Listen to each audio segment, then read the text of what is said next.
all the news sites in Connecticut were like 4 new locations in Connecticut. They're expanding. And I know you have thoughts on that, and I want to hear why. New Haven style pizza. Come and take a seat. A beats, it's time to eat. Hello and welcome to Charred, episode 7, Charred, a New Haven pizza show. I can't believe we've already done 7 of these, Frank, or almost 7. Time flies when you're having fun. And eating pizza, yeah, it's very true. So thank you everyone, by the way, just off the top, for listening and watching and subscribing and liking, getting a lot of comments on the YouTube videos and social media. Like, I feel like it's been a great sort of start to this show. Yeah, I mean, it's growing. You know, I mean, a little bit at a time, but we're going to keep going. And like Kevin said, I want to thank everyone as well. Please share, please like, please follow, and let us know what you want us to talk about. And also, if there's something that you don't like that we're saying or that you want to see, let us know that too. Yeah, so today we're hanging out at the Parlor pizza joint. You might know this if you're familiar with Stratford. It's right on Ferry Boulevard. Awesome spot. So we're going to do this episode today where we're going to talk about pizza ovens, and Frank has some thoughts on all the different pizza ovens, best ways to cook pizza at home, that type of thing. And then we're going to talk about New Haven pizza tours, because I keep getting questions about people wanting to do their own New Haven pizza tours. Yeah, so we'll set them up. We have some tips for that. Then we got some pizza news to get into too. But let's start with the ovens, Frank, the pizza ovens. Sure. Now, you could probably talk for days and days on this, but you know, some of the most popular things that people use at home are the Ooni or their home oven. Yep. And then in a pizza place like this, you might see one of the fancy sort of wood-fired deck ovens. Yeah. So do you want to go over some of the most popular ones, and we'll sort of talk about them? Yeah. So before I talk about ovens, I want to talk about, most importantly, what bakes a pizza. Okay. So the core element of what bakes a pizza is heat. So you heat up some type of element on the bottom of your oven. So in Ooni, it would be that tan-shaped pizza stone. In a home oven, if you have a pizza steel, it would be that. But the point being is a lot of people don't realize that heat bakes a pizza. So I tell people in my class all the time, heat bakes, fire burns. Right. That's the number one thing. When you launch a pizza, wherever you launch it, it starts to bake from the bottom through the top. You wait 2 or 3 minutes, and the mozzarella actually starts to boil on top.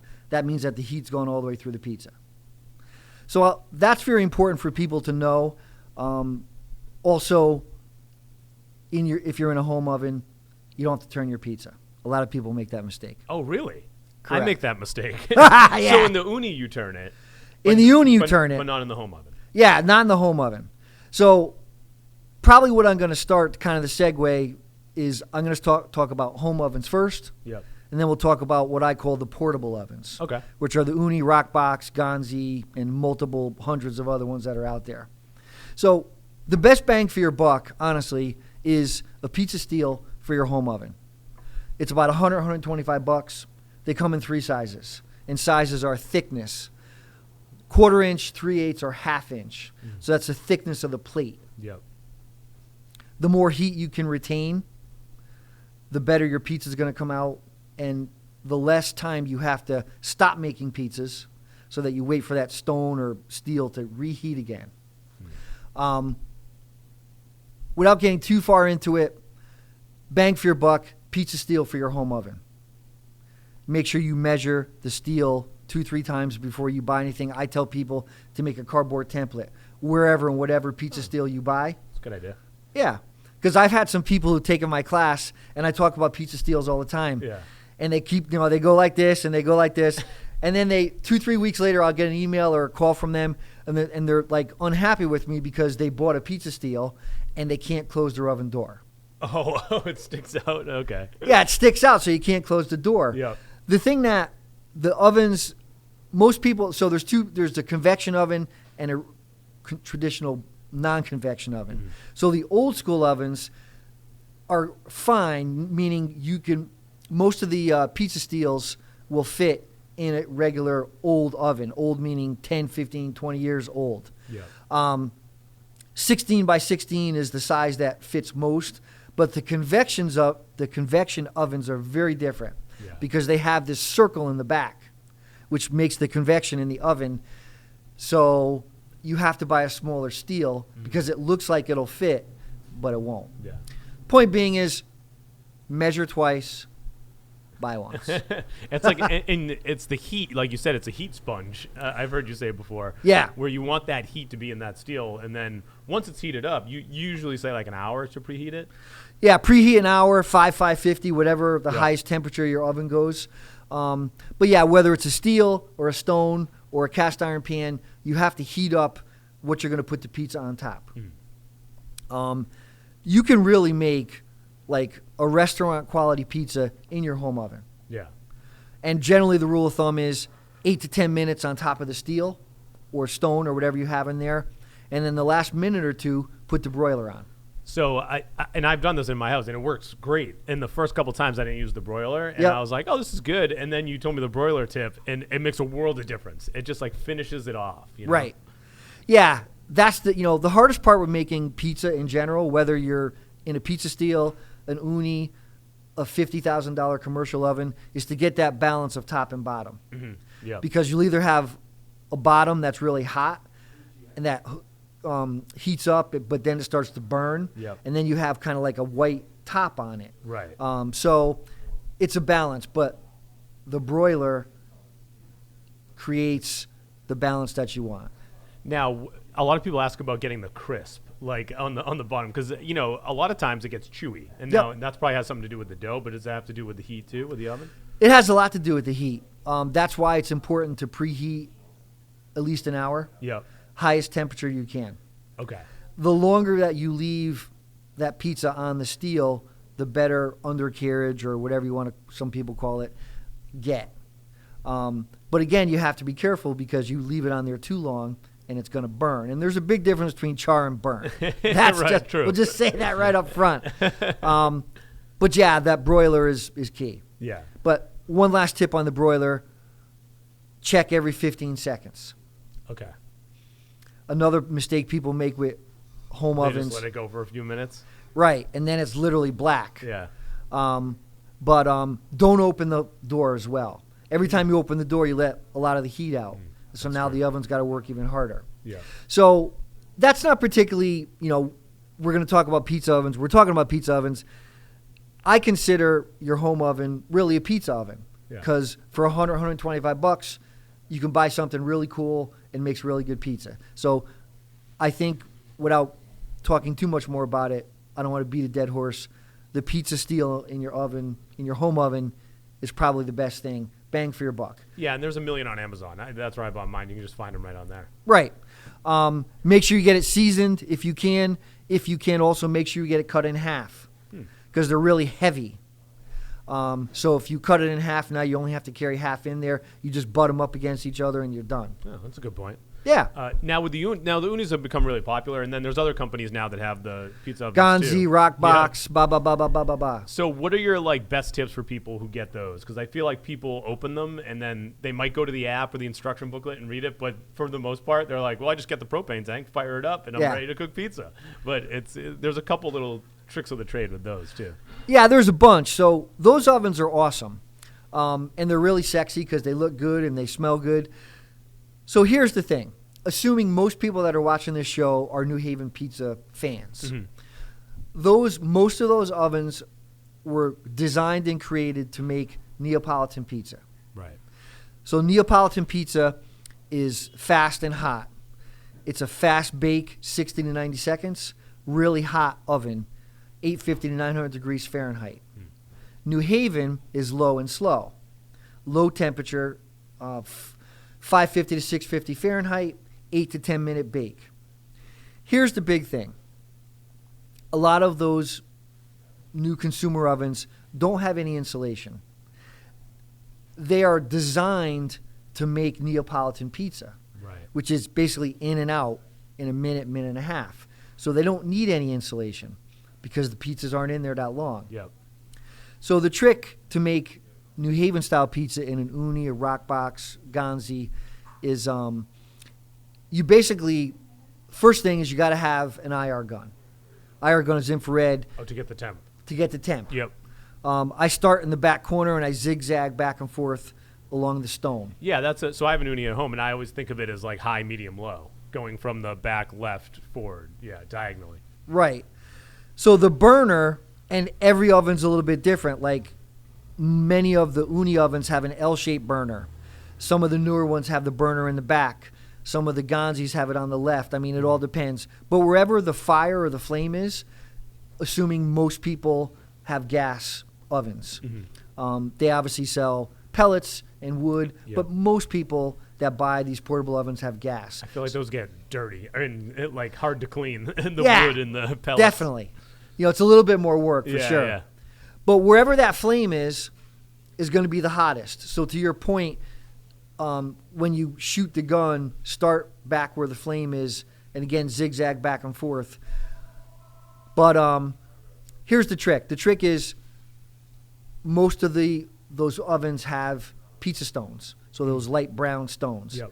A lot of people don't know this, but on Etsy and I think even some of the manufacturers are now actually making steel plates. Oh, wow. It's the same footprint as that corderite stone that comes with the oven, but the steel plate's going to conduct more heat. That's interesting. Preheat that oven 15, 20 minutes, maybe even half an hour. 750. Launch your pizza. Turn the gas off. Literally, turn it off. And then rotate your pizza every minute to minute and a half. Yeah, because once you get it to that temperature, it's not going to just cool down right away. So you'll have enough heat to cook it. So you can turn off the flame and let it cook. And that's how you counteract the engineering of a real hot oven, where you literally take the heat that was harnessed in the stone or steel and you let it bake the pizza. Yep. To your point, wherever the flame is, it's going to be the hottest, so you want to turn the pizza so that it gets an even bake underneath. Right. Then once you get the pizza to where you want it, and everyone's got a different, personal preference with that, you put the gas back on. Low. So that's like the broiler. Bingo. To get the top. Right. And then that should finish off the top of the pizza. Yeah. And it's going to take some time. Yeah. Trying to make New Haven style pizza in an oven that's designed for Neapolitan is not difficult. It just takes time. Yeah, you're going to make some clunkers. Different strategy to do it. Yeah. 100%. It's all strategy. Now, if you did want to make the Neapolitan style, maybe somebody's a fan of that. They want to make that with the Ooni, and that comes to the dough too, isn't it? The different flour.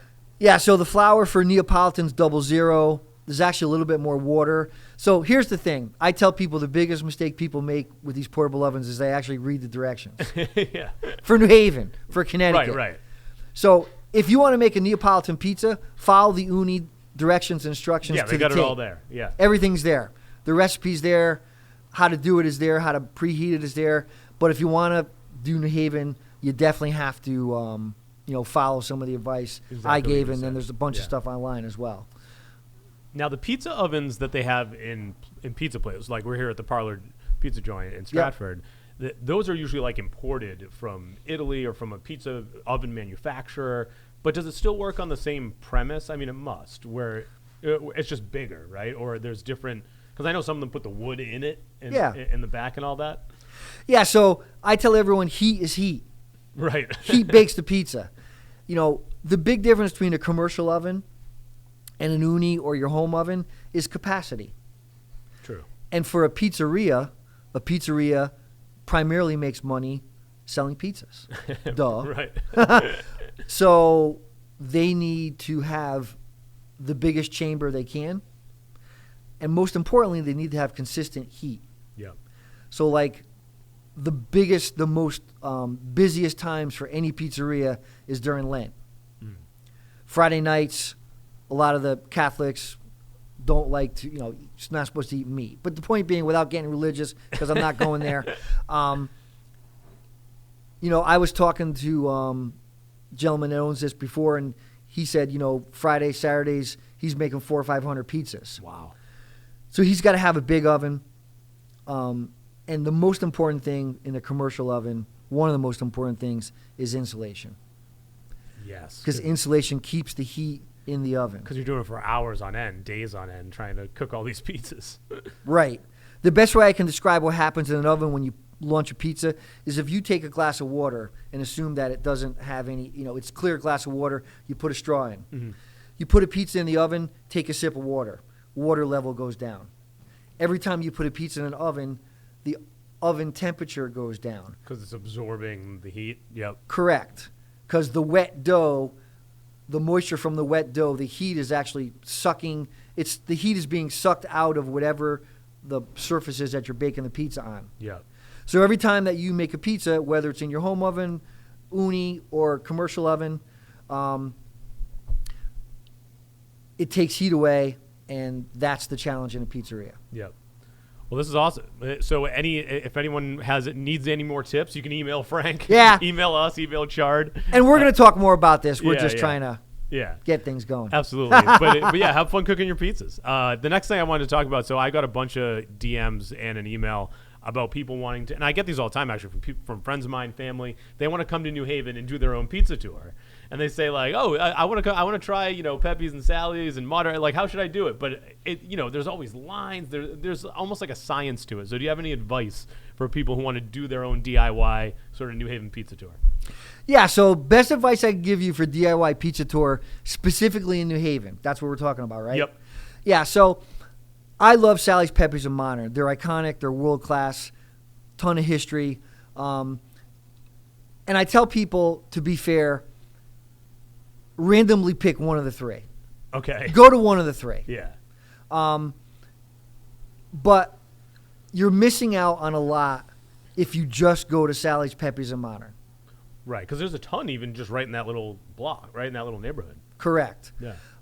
So on Worcester Street, and I know this is New Haven. Well, it's not particularly New Haven pizza show. We talk about a lot of different things, but where I'm going with this, across the street from Pepe's is a place called Zanelli. Yeah. They make Neapolitan pizza, super popular. It's something very different. It's not New Haven. It's Neapolitan, but it's really good. So for New Haven, I would try one of the three, Sally's, Pepe's, Modern. Yeah. Take your pick.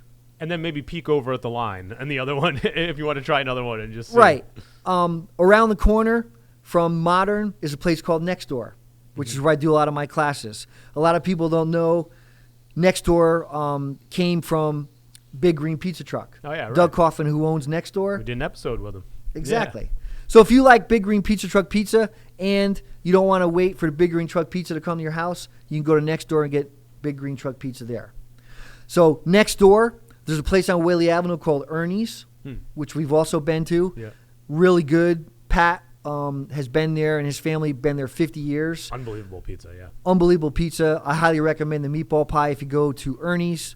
Delegna has been there a long time. I personally have never been there, but I've heard all really good things about it. That's down the street from Modern on State Street. Place called Frisco's on Forbes Ave. John Frisco's been making pizza for a long, long time. It's probably one of the biggest hidden gems out there. Yeah. It's kind of in, if everyone knows where Brothers Harley used to be on Forbes Ave, used to be kind of a seedy place, but John does a great job. His pizzas are amazing. I highly recommend Frisco's. Trying to think what else in New Haven. Now, you gotta obviously have an agenda. So if you're gonna do this on like a Saturday, I guess you'd want to start at like 11 a.m. so you can like hit up as many as you can, right? Depending on when they open. Yeah, so I know this is going to sound crazy, but if I was doing a pizza tour, a DIY pizza tour in New Haven, I would not go on a weekend. I would take some time off from work with a friend or a couple friends and go during the week. Tuesday. A random weekday. So the general thought process or the general thing that works is any day before 4 is a great day to go to any of these pizzerias, even the big three. Yeah, because then you get into dinner time. Right. So generally speaking, we've had many fights at my house when I used to take my family down there because we said, hey, rear end in seat at 4 o'clock.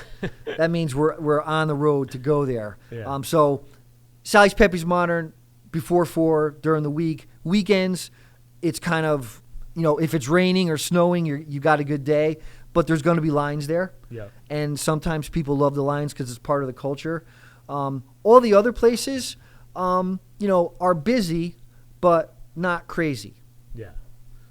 All right. So I guess go on a weekday. try to pick one of the big three. Yep. And then try to hit up some of these other ones, because then if someone asks you in the future, you'd be like, well, I tried, Ernie's, and it was so good. And then you become the expert after you've done your DIY pizza. And I forgot to mention bar, too. I'd be remiss if I didn't. Bar. So the advantage to those are you can sort of walk around downtown New Haven and hit up some of the bars and like have a little time. Yeah, the cool place about bars, there's a theater across the street, and then there's it's College Street, and then I forget what the name of it is. But the bottom line is, if you go to one of those shows, going to bar after is pretty cool because it's right there. Yeah. All right, Frank, let's get into some pizza news now. We Let's have a couple do it. stories here that have come out in the past week since we've done our last episode. So the first one, I know you have thoughts on this. This is we're kind of rehashing the story that we did the last time, that Sally's of Beats is expanding. So, we talked a lot about that with Pepe's and Sally's. And this was everywhere like a week and a half ago. All the news sites in Connecticut were like, 4 new locations in Connecticut. They're expanding. And I know you have thoughts on that, and I want to hear why. But first, let me just say what the story was. So this summer, Sally's has announced they will open restaurants in Wethersfield, West Farms Mall, which is up in the northern part of the state. And then later in the year, they're going to open the Sono Collection in Norwalk and in Newington. So you think those aren't going to happen, or they are going to happen? No, they're definitely going to happen. The thing that I laugh about, and I love Sally's. I do. I've been going there as long as I can remember. We used to have standing reservations when the Consiglios owned it. We were the people that you hated. But it's kind of like, sometimes I say to myself, if Sally's got a new brand of toilet paper, that would make the news. Yeah, I see what you're saying. So they are going to physically open. It just won't be the same. Yeah, so, and it's not just me. I hear a lot online, and people talk to me all the time, what's going on. They make a lot of announcements, but they don't open things. And some things have been announced literally for years. I mean, I was at the Sono Collection recently, and they have the whole sign up. So it would be wild if they didn't open it, because there's the sign, the storefront, and I was like, is this open? I thought it was open. Yeah. I'm like, is Sally's open already? So I'm all about promotion. I mean, people that know me personally and know Pizza Gavones and my pizza school, I mean, I promote as much as I can, and I have no problem with it, and I respect it. It's just like, how many times are you going to announce openings for things that, that are later this year or the summer? Or, right. Yeah, exactly. That's my only thing. We'll have to see if it happens. So they obviously have the Massachusetts location in Woburn, and then they're planning a Boston Seaport location, which that Seaport area in Boston's awesome. Oh, so yeah. that would be neat. That would do really well if they did that. Yeah. Now, how's this for a transition? Going from some of the best pizza in the world to some of the worst pizza in the world. Now, it's all relative, it's sure. depending on your taste. Like if you like, everyone has different tastes for different pizzas, but this site, they're called 24/7 Wall Street. This was going viral. They listed their top 5 worst pizza chains. Now, it's not just their opinion. They actually went and got data. What they did was they went to all the different food review sites and blogs and looked at the 1-star reviews or the bad reviews on multiple sites and cross-referenced them and what pizza places got mentioned the most in the bad reviews. So that's how they came up with this list. So they give the name of the place and then the common criticisms that was the most, that they were the most criticized for. So I'm going to go from 5 to 1. You give me a quick thought on each one. So number 5 is Domino's, which we talked about. Situational. In one of our, situational pizza. The common criticisms: lack of consistent quality, low quality toppings. Yeah, you're not, when you're getting Domino's, you're hungry or broke.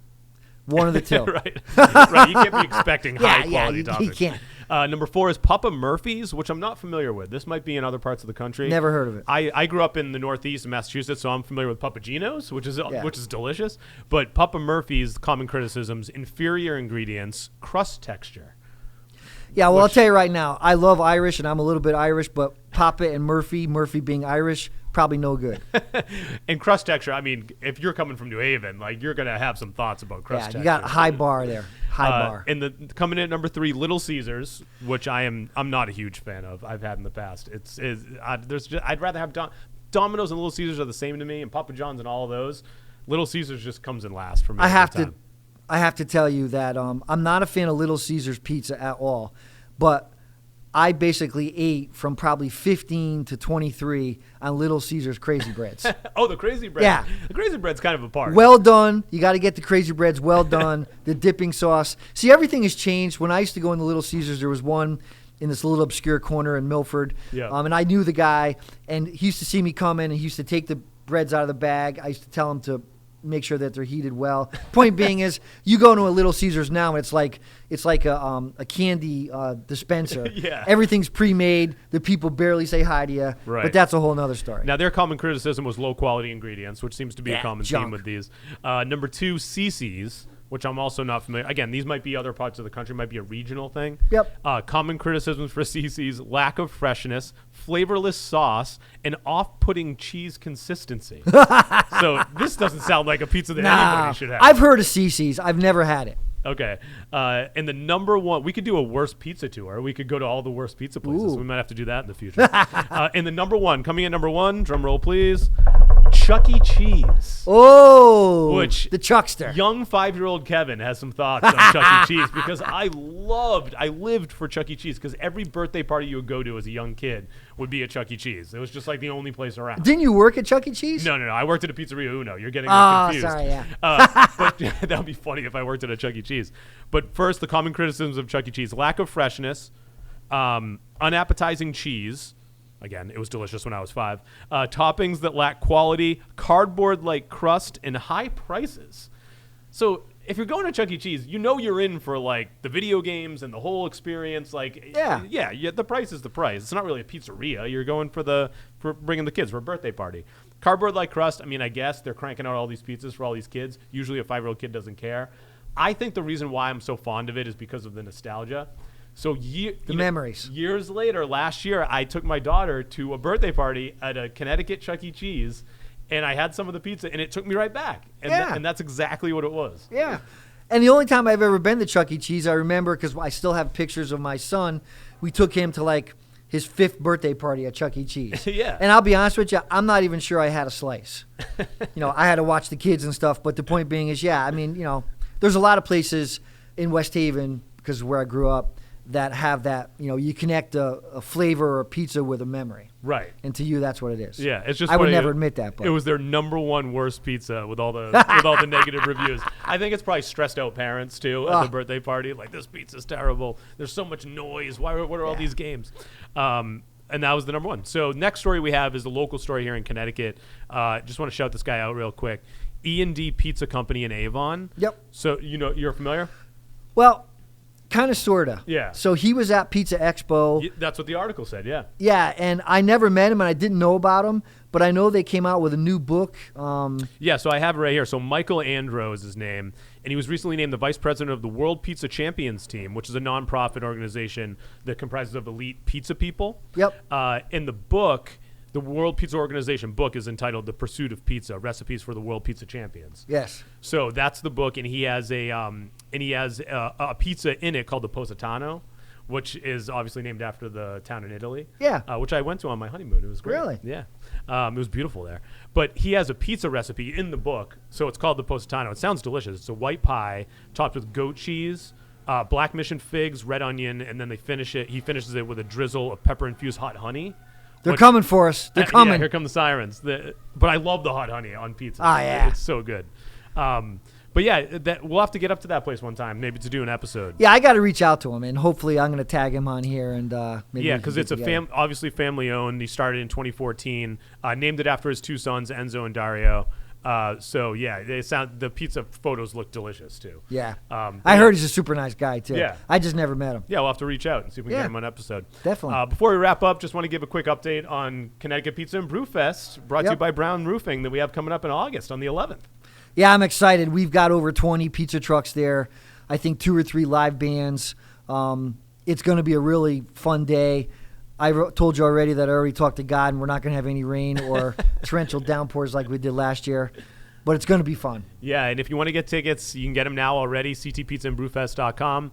And if you're not familiar with what we're talking about, last year we did this for the first time, and this year we're going even bigger. We got a ton of breweries coming, a lot of pizza places, pizza trucks, fun for the whole family. It's going to be a great time. So, yeah, definitely. And we're going to do pizza panels, too, again. And I think we're going to do a live version of this podcast. Yeah, if you like pizza, beer, and music, you got to be there. Yeah. Pizza, beer, music. I don't even know if we said it's at the Harvard Healthcare Amphitheater in Bridgeport. August 11th. Which is a great, huge space to have it. So It's going to be super fun. And that wraps up episode 7 of Charred, a New Haven Pizza Show. Make sure you subscribe and follow on YouTube, every podcast platform. Thank you for everyone who's been doing it so far. All the social media is Charred New Haven. And make sure you share it with your friends. And just remember, it's not burnt. It's charred, baby. New Haven style pizza.